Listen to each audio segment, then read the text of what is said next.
Halika na, sabay tayo.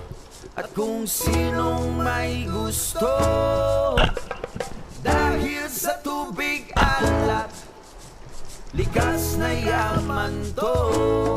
Welcome back mga kaspiro, samahan niyo ulit kami sa aming huling bahagi kung saan kasama natin si Bro Ivan.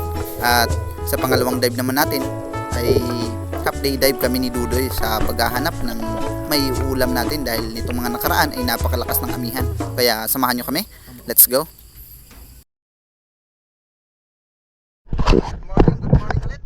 Ayun, 10:25 yung oras namin ng pag-alis kasi kanina nagmamasid pa kami ng panahon.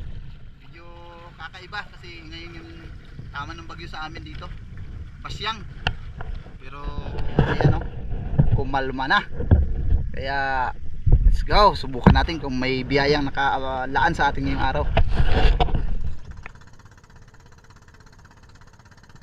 Kumalma-kalma ang amihan nito mga kaspiro, kaya nagkaroon kami ng pagkakataon na makapunta sa labas na area kung saan maganda ang visibility, pero hindi lang natin tiyak kung napapanahon din ang akyat ng mga isda.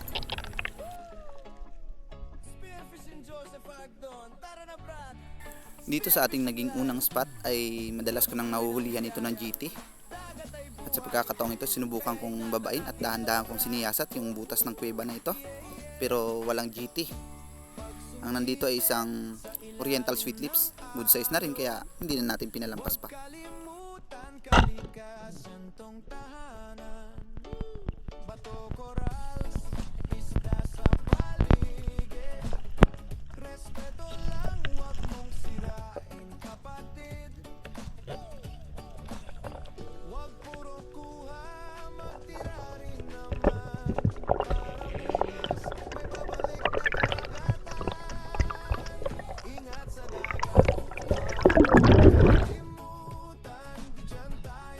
Maganda sana yung visibility dito sa labas mga kaspiro, kaya lang nung mga nakaraan ay napakalakas ng amihan kaya hindi tayo nagkaroon ng pagkakataon na mapuntahan yung mga spot dito.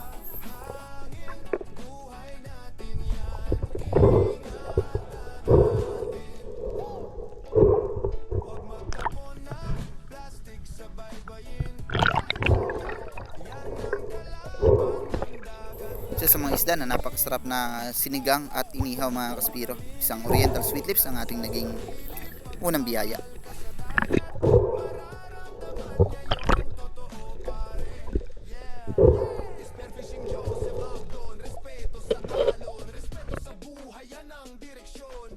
Pabalik na ako sa bangka mga kaspiro at meron ako nadaanan ditong crack na bato, kaya sinubukan kong mag-ambush baka sakaling mayroong isda na pwedeng mapana.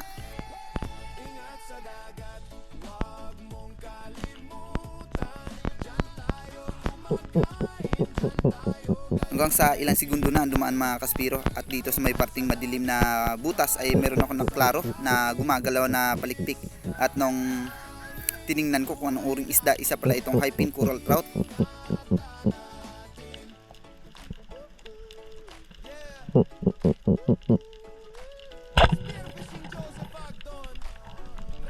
Nakabagay lang siya sa madilim at hindi ko nasaitan ng maayos, kaya nung nilapitan ko para i-retrieve ang isda ay siyap na lang ang natira.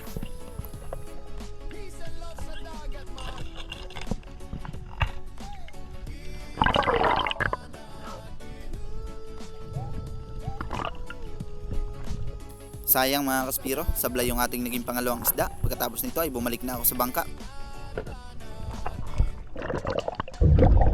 One way ang ginagawang paglalangoy ni Bro Ivan at ni Dudoy mga kaspiro, kaya pinunduhan ko yung bangka sa unahan nila para kung sakaling dumating na sila ay tayo naman ang hahabulin nila. Yung dalawa na doon papunta dito sa bangka, para pagdating nila sa bangka ako naman nakakabuli nila, papunta ako doon. Kaya tara, let's go.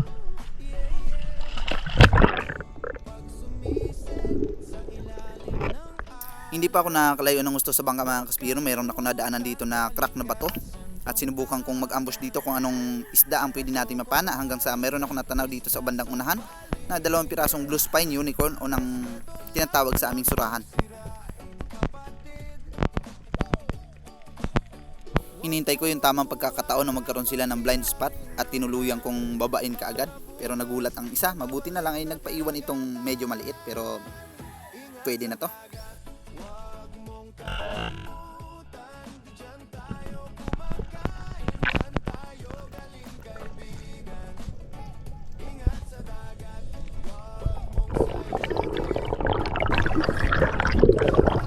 Ito yung isda na gustong matikman ni Bro Ivan mga kaspiro, kaya Yes.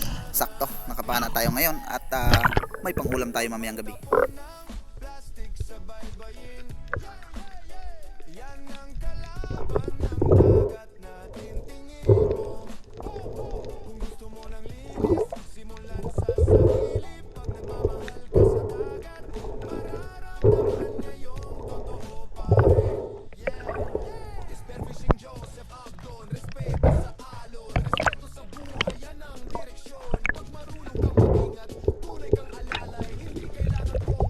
Matabang klase rin ang surana ito mga kaspiro, mabilog ang katawan niya at napakakapal ng laman. Kaya hindi na ako nagdalawang isipan na paiwan ito para sa hapunan.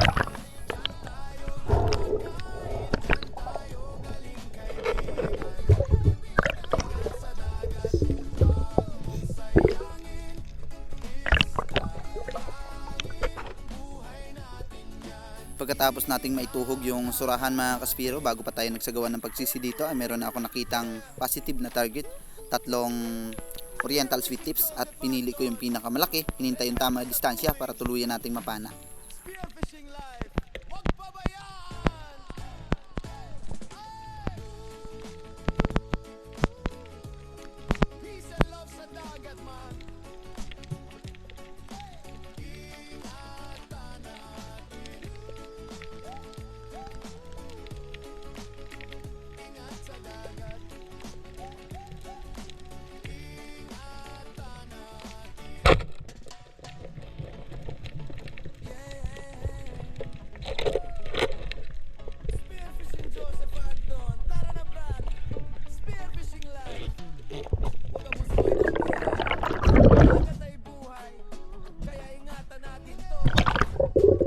Hindi naman tayo nabigo mga kaspiro, napana natin yung pinakamalaki sa kanila.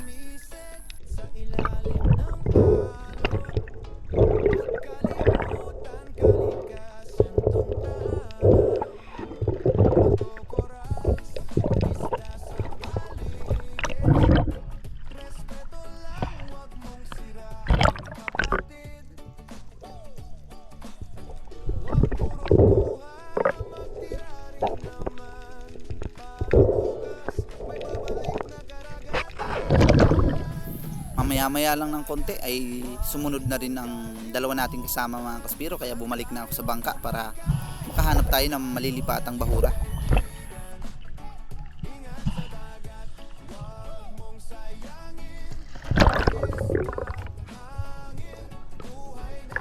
Dito sa panibagong spot ay naisipan kong mag-ambush dahil napakaraming bait fish. Nagbabaka sakali akong baka may malaking isda na lumapit sa atin, dahil si Dudoy ay meron na nakitang 3 GT.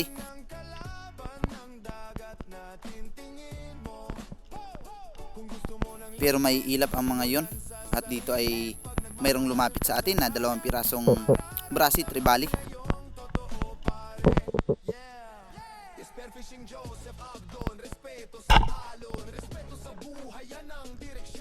Hindi pa gaanong kalakihan ng mga ito mga kaspiro, pero sakto na para maging pangkilaw.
Pagkatapos naming kumain mga kaspiro ay naramdaman na namin ang epekto ng bagyong Basyang dahil kasalukuyan talagang nandito ito sa amin, pero sinubukan lang naming lumaot, hindi lang kami talaga lumayo ng husto.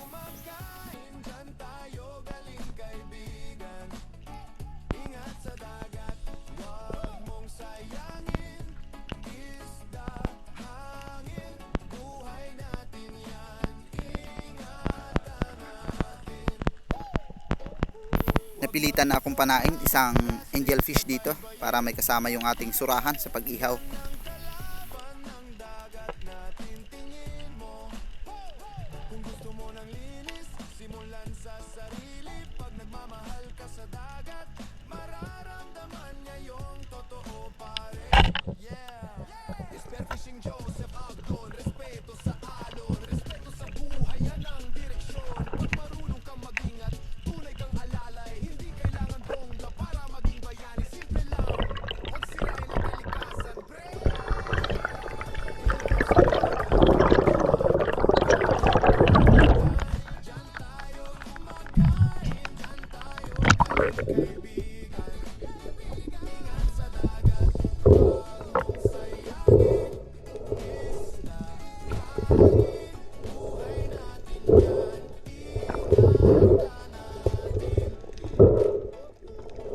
Palibot na ang malakas na ulan mga kaspiro at napakalamig pa ng dagat, kaya sa pagkakataong ito ay nagdesisyon na ako na umuwi na kami.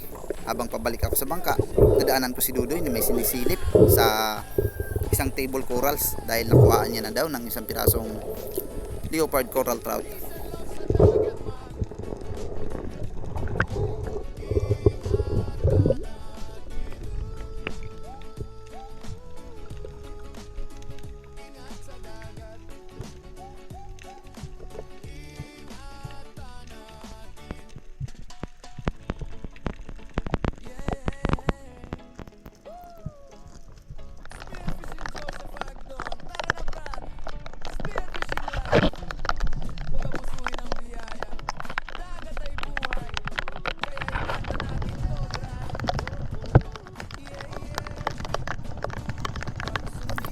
Siguro na tayo sa kaligtasan natin mga kaspiro. Uwi na tayo dahil meron din naman tayong biyaya na para sa araw na ito.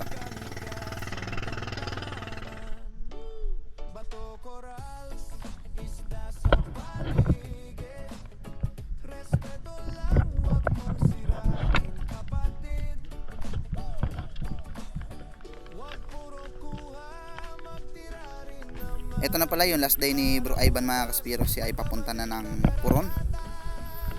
Tayo pang ulam.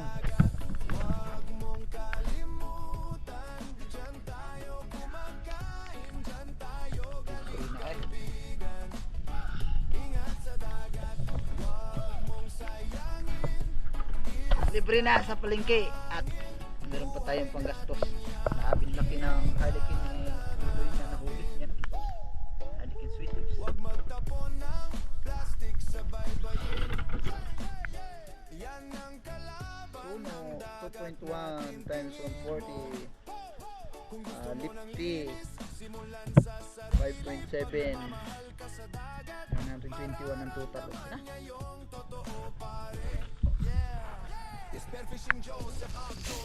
Okay, nag-apoy mga kaspiro yung ating surahan. Apoy. Yung isa ay luto na. Yung ating yan angelfish.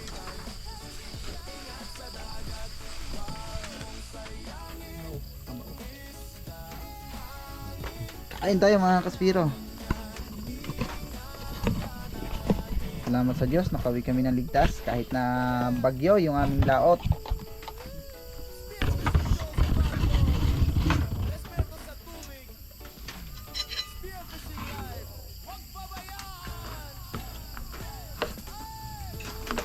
Sino ka?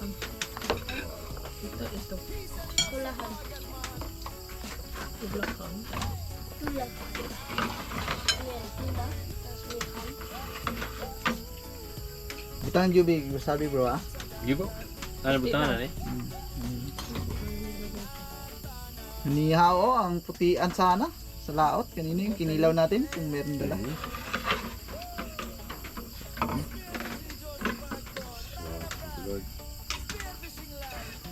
Yun.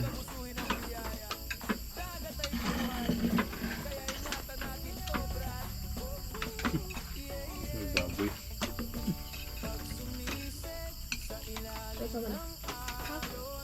Sasawa.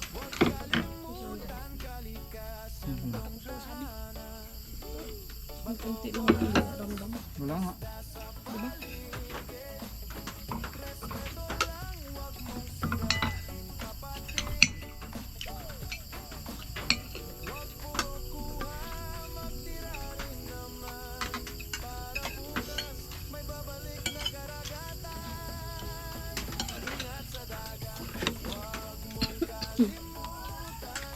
Aroy, mong lamig ni Sanay pala.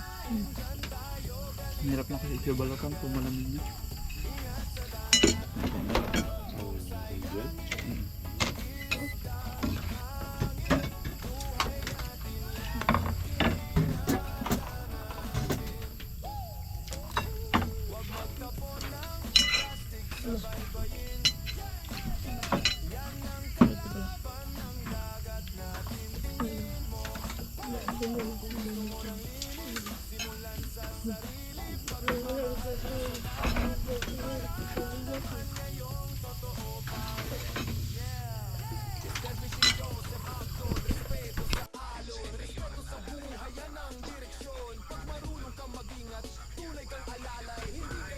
Finished product mga kaspiro. Lami kayang kaon. Thank you Lord. Okay, let's go mga kaspiro. Ganda-ganda po na ngayon. Kalmada, kaya lang napakalabo naman ng dagat at napakalamig. Kaya nagpatanghali-tanghali kami ni Dudoy. Yun, para hindi masyadong malamig ang dagat. Let's go, let's go. Kahit na makagilap lang tayo ng pang-ulam at makababenta ng kaunti, okay na. Alas 10:45. Let's go. 2 to 3 hours lang yung dive namin mga kaspiro sa paghahangad na magkaroon lang tayo ng pang-ulam at makabenta ng konti dahil napakalabo pa ng dagat sa kasalukuyan. Go mga kasbiro, hanap tayo ng pang-ulam. Sabay tayo dito, Doy. Meron ako madalas na sinisisi dito na nakapahiwalay na bato at napakaraming mangrove snapper. Si Dudoy ay nakapana na ng isang mangrove snapper at dito sa Rawi sinubukan ko mag-ambush. Nag-abang-abang ako ng isda na pwede nating mapana hanggang sa napansin ko sa buhangin ay mayroong mangrove snapper na napakabilis ng paglangoy. Kaya pahabol na tira ang ginawa natin, mabuti na lang ay tinamaan pa rin.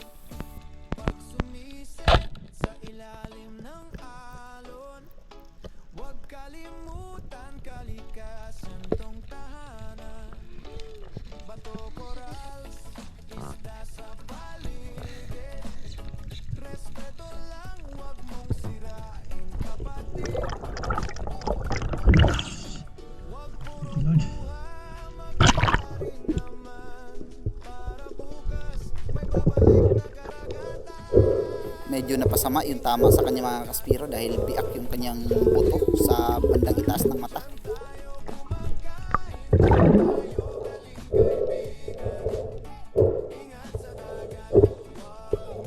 Pinigil ko na agad yung pagkilos niya para hindi na makabitaw.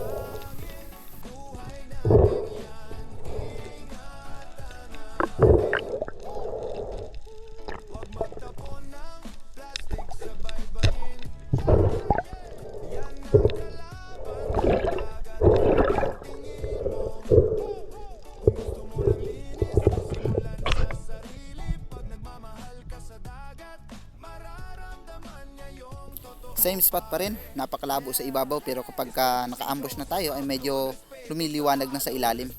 At dito ay naghanap ako ng target hanggang sa napansin kong mayroong isang barchick coral trout na nakaharap sa atin. Good size na ito kaya pinana ko na.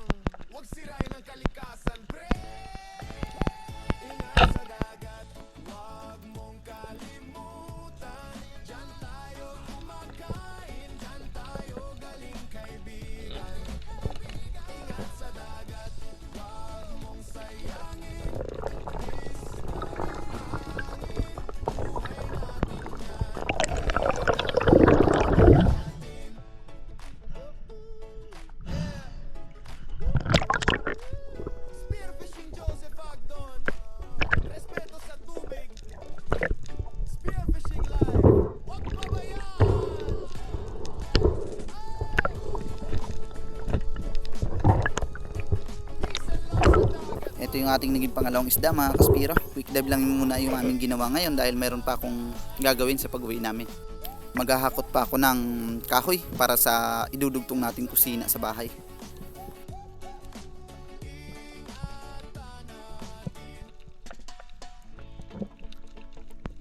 Napakaraming bait fish dito mga kaspiro. May mga sturgeon fish din at may mga mangrove snapper.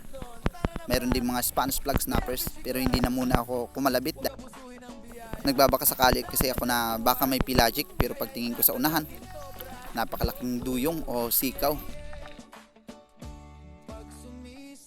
Sa ilalim ng alon, huwag kalimutan kalikasan tong tahanan.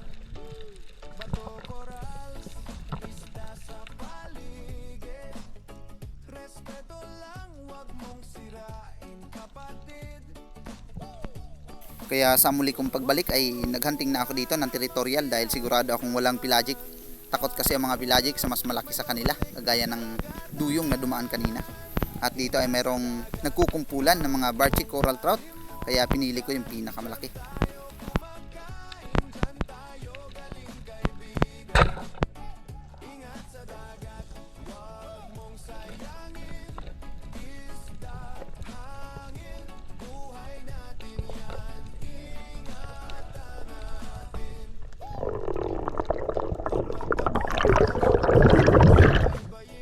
Pero kung malinaw naman na area mga kaspiro ay posibleng umabay din sa kanya yung mga pelagic.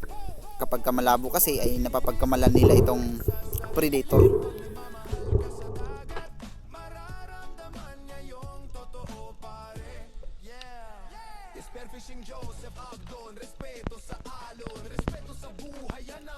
At para sa huling lubog natin mga kaspiro ay meron akong napana dito na isang Spanish flag snappers.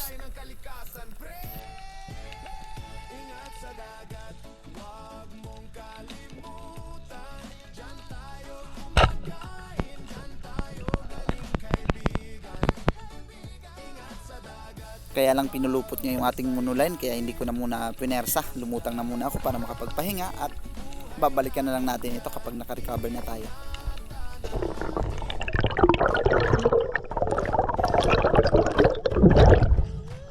Spearfishing Joseph Agdon. Respeto sa tubig. Spearfishing life. Huwag pabayaan.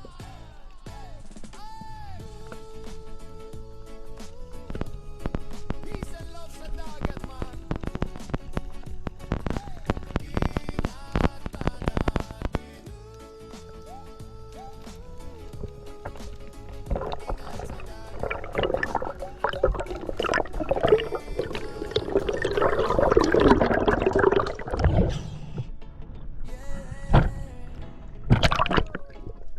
Spearfishing Joseph Agdon. Tara na man. Spearfishing life. Huwag abusuhin ang biyaya. Dagat ay buhay. Kaya ingatan natin to. Yeah, yeah. Pag sumisid sa ilalim ng alon, huwag kalimutan kalikasan tong tahanan. Bato, corals, isda sa paligid.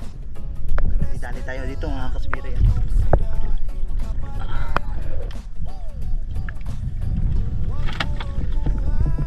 Ayos.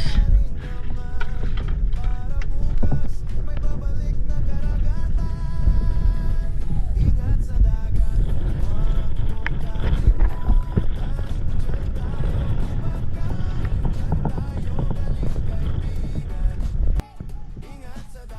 Ayan mga kaspiro, si Dudoy nakadali rin ng red snapper. Ito, tapos dalawang suno sa nadali niya rin. Ayos na sa unang dive namin. Alas 12:48 ang oras. So, subukan ulit natin dito. Magklase ang panahon. Nangitim na.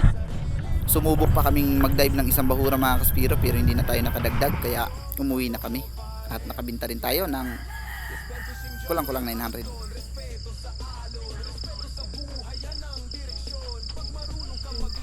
Tunay kang alalay, hindi kailangan bongga para At sa mga kaspiro, shout out po tayo.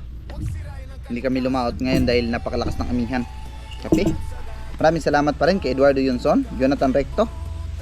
Ganoon din kay Modesto Paul. Shout out din kay Jules Ortinero, Erwin Pilangiano. Shout out din kay Binroyo. Ganoon din kay Ken Tamayo. Shout out po. Ginny Somo Okrancudo, Johnny Jaekten. Ganon din kay Elmer Marcon, Romel Navarrete, Fernando Lacasandeli, Idi Muradas, Danilo at Chods Prince Adalim. Ganon din kay Peter Mansayon, shout out po. Pain Expert, One Life History, Jake Abinoy Spear Fishing, Rebel Dogs, Bong Lorenzo, shout out din po. Ganon din kay Joel Antonio, Denise De La Cruz and family ng Naay Cavite. Shout out din kay Paulo Rense Camacho. Maraming salamat po din kay Marcelo Bernaldez, Jupit Cahildo, Spartan. Ganon din kay Ma'am Gloria Vidal at Mercy Carrasco, shout out po. Maraming salamat din kay Mauricio Pujas and family ng Camiguin Island. Ganon din kay Kawan Heart TV, Roberto Patalagsa, Asyong Sandara, shout out po. Kasalom TV, Christian Daliyong, Cesar Rableng, Christy Tuto Kawaling. Ganon din kay Saludo San Pablo, shout out din. Rubin Lara, LB Villapondo, shout out po. Ganon din kay Hanford de San Jose ng Kaluya Antique, Bro Jeff Adventure, shout out din. Erwin Lobin Malayam, Bon Portales, Rapi Spear Fishing, Arbuk TV, kay Ma'am Lerma Gregorio, maraming salamat din. Kay Julito Cuesta. Yun. Maraming salamat mga kaspiro. Kita-kita po tayo sa susunod nating video at ingat po tayo palagi.